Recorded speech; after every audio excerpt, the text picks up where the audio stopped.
கர்நாடக சங்கீதத்தில் நாம் இன்னைக்கு பார்க்க போகிறது ஹரிகாம்போஜி ராகம். பொதுவாக இந்த ராகம் காலையில் பாடக்கூடிய ராகம்.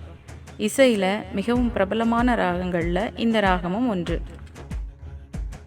ஹரிகாம்போஜி ராகம் கர்நாடக இசை முறையில் 28வது மேளகர்த்தா ராகம் ஆகும். பாணன்னு சொல்லக்கூடிய 5வது சக்கரத்தின் 4வது ராகம். பண்டைய தமிழ் இசையில் சுத்த மேளம் என்பது இந்த ராகம்தான். பண்டைய தமிழில் இந்த ராகத்தை செம்பாலை பண்ணுன்னு சொல்லுவாங்க. ஹரிகாம்போஜி ராகம் பக்தி உணர்வுகளோடு தொடர்புடைய ராகம்.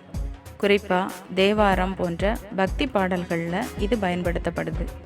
இந்த ராகம் நேர்மறை மற்றும் மகிழ்ச்சியான மனநிலையை ஊக்குவிக்கக்கூடிய தன்மை கொண்டது.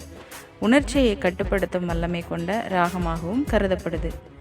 இது ஒரு இனிமையான மற்றும் அமைதியை ஏற்படுத்தக்கூடிய ராகம்.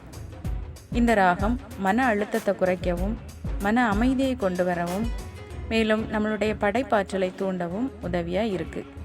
இந்த ராகம் கற்பனை திறனை தூண்டி புதிய யோசனைகள் மேலும் புதிய சிந்தனைகளை உருவாக்கவும் உதவியாக இருக்குது. இந்த ஹரிகாம்போஜி ராகம் மனதையும் உடலையும் ஒருங்கிணைக்க உதவுது. சில இசை கலைஞர்கள் இந்த ராகம் மனநோய் சிகிச்சைக்கு கூட பயனுள்ளதாக இருக்குன்னு நம்புகிறாங்க. இந்த ஹரிகாம்போஜி ராகத்தில் அமைந்த சில திரை இசை பாடல்களை நான் உங்களுக்கு சொல்கிறேன்.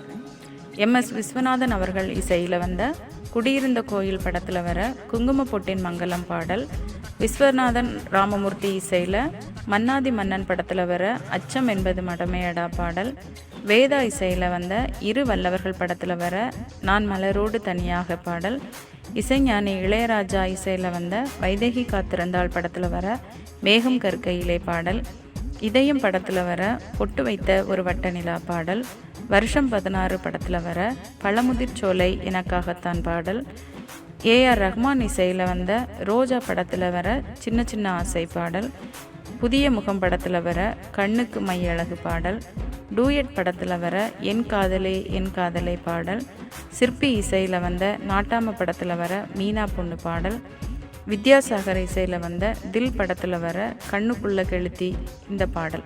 இந்த பாடல்கள் எல்லாமே இதே ஹரிகாம்போஜி ராகத்தில் அமைந்த பாடல்கள் தான். இந்த பாடல்கள் எல்லாத்தையும் நீங்களும் ஹெட்ஃபோன் போட்டு கேளுங்க. கேட்டுட்டு நீங்கள் என்ன ஃபீல் பண்ணீங்க அப்படிங்கிறத கமெண்ட்ஸில் சொல்லுங்கள்.